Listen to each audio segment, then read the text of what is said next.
Приветствую всех подписчиков и гостей моего канала. В этом видео поговорим о гибридных двигателях. Рекламные ролики каждый день твердят нам: гибрид — это будущее, это экономия топлива, это забота о планете. Но что если я скажу вам, что это самая дорогая и опасная ложь в автоиндустрии за последние 20 лет, и все обстоит не так красиво, как нам об этом говорят. Мы разберем 5 мифов, которые ведут владельцев гибридов к финансовой катастрофе. Моя цель — сэкономить вам не просто деньги, а нервы и время. Начнем с главного, с вашего кошелька. Миф первый. Гибрид экономит топливо. Нам рисуют цифры 2, 3, может быть 4 литра на 100 километров. Но это только теоретически возможный вариант, достижимый только в условиях идеальной лаборатории. Представьте ситуацию. Вы купили тяжелый кроссовер. Пока батарея заряжена, все отлично. Но как только заряд упал, ваш высокотехнологичный гибрид превращается в обычный бензиновый автомобиль, который вынужден тащить на себе лишние 300 килограммов мертвого груза, пустую батарею и электромотор. На трассе маленький турбомотор в гибриде работает на пределе, пытаясь и машину тянуть, и батарею подзаряжать. Каков результат? 12 литров на сотню. Ваш старый седан ел меньше. Никакой экономии здесь и не пахнет. Миф второй. Вы спасаете планету. Вам продают чувство собственной важности.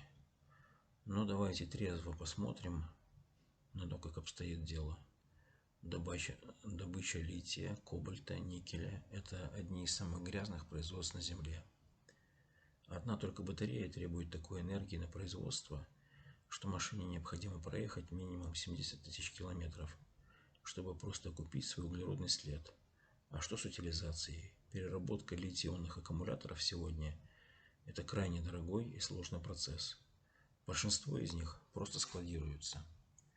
Покупая гибрид, вы не убираете грязь, вы просто переносите ее из выхлопной трубы вашего автомобиля в карьеры одной из стран Латинской Америки или на заводы в Китае.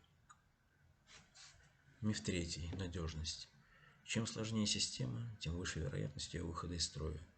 В гибриде компонентов в 3 раза больше. У вас 2 двигателя, инвертор, высоковольтная проводка, отдельная система охлаждения. Одна деталь инвертора может стоить настолько дорого, что вызовет у вас шок. Миф четвертый. Идеальный компромисс. Частый гибрид – это худший из 2 миров. Вы получаете сложность электромобиля и все проблемы бензинового авто. Замена масла, свечи, фильтры. Плюс меньше багажник и хуже управляемость из-за веса. Это не прогресс, это маркетинг, вынуждающий вас возить с собой рюкзак с кирпичами. Миф пятый. Батарея прослужит вечно. Это главный обман дилеров. Высоковольтная батарея – это химический источник тока. Жара, мороз, цикл заряда – все это убивает емкость. Через 8 лет вы теряете 30-40% емкости. Гарантия этого не покроет, она работает только если батарея умерла полностью. А когда она умрет окончательно, вы получите счет, равный половине стоимости вашего автомобиля. Покупка гибрида старше 7 лет – это русская рулетка. Вы готовы к такому риску? Да, это обычный двигатель внутреннего сгорания, но посмотрите, сколько здесь места для обслуживания. А теперь представьте, что сюда нужно воткнуть инвертор размером с ноутбук и батарею. Вы поймете, почему ремонт такого узла – это инженерный кошмар. А теперь остановимся на инверторе, самом дорогом для гибридного автомобиля. Инвертор гибридного автомобиля – это электронный блок управления, который преобразует постоянный ток высокого напряжения от тяговой батареи в переменный ток для питания электромотора и наоборот. Он выступает главным мозгом и преобразователем энергии гибридной установки. Как работает инвертор? Преобразование тока. Высоковольтная батарея выдает постоянный ток. Для работы электромотора нужен переменный ток. Инвертор трансформирует его. Рекуперация энергии. При торможении автомобиля или движении накатом электромотор работает как генератор, вырабатывая переменный ток. Инвертор преобразует его обратно в постоянный ток для зарядки батареи.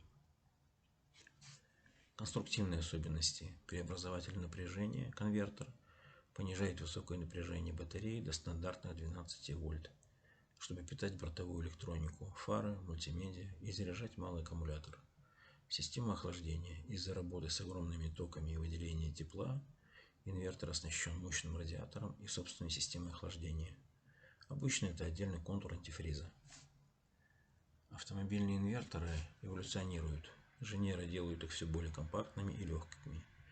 Внешне этот узел напоминает массивный металлический чемодан или коробку, который устанавливается в подкапотном пространстве поверх трансмиссии. Срок службы инвертора. В среднем инвертор гибридного автомобиля может служить от 150 до 250 тысяч километров пробега. Примерно 10-15 лет. Но это только в теории, а на практике бывает совершенно иначе. Главные враги инвертора, которые могут сократить срок его службы. Перегрев из-за забитого радиатора охлаждения или старого антифриза. Попадание влаги из-за разгерметизации корпуса, например, после дорожно-транспортного происшествия или некачественного ремонта. Окисление контактов высоковольтной проводки.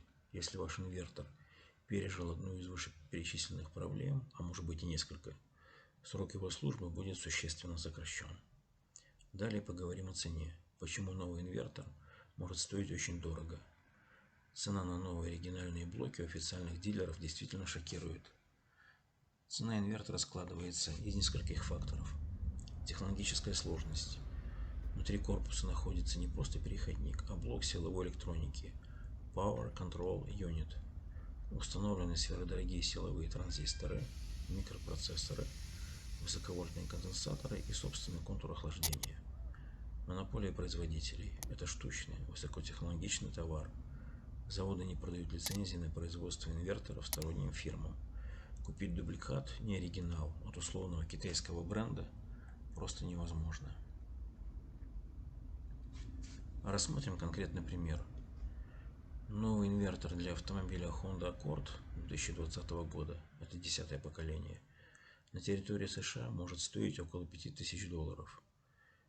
Если вы найдете вариант, когда официальный дилер продает инвертор со скидкой, тогда цена может составлять от $2500 до $3500. Ну и самый дешевый вариант – это купить инвертор бывшего употребления с разборки. В этом случае его цена может составлять от $700 до $1300. Также неисправный инвертор можно отдать в специализированный сервис для перепайки сгоревших плат, что сохранит вам значительную сумму. И вот мы приходим к заключению. Так что же гибриды? Это зло? Нет. Они нужны для города, для такси, для коротких поездок. Но это исключение. Перед покупкой задайте себе 3 вопроса. Где я езжу? Могу ли я заряжать машину каждую ночь? Готов ли я к ремонту, цена которого сопоставима с покупкой нового авто? Перестаньте верить рекламе. Считайте деньги, анализируйте и берегите свой мотор. Благодарю вас за просмотр видео. Желаю вам удачи. До встречи в новых видео. До свидания.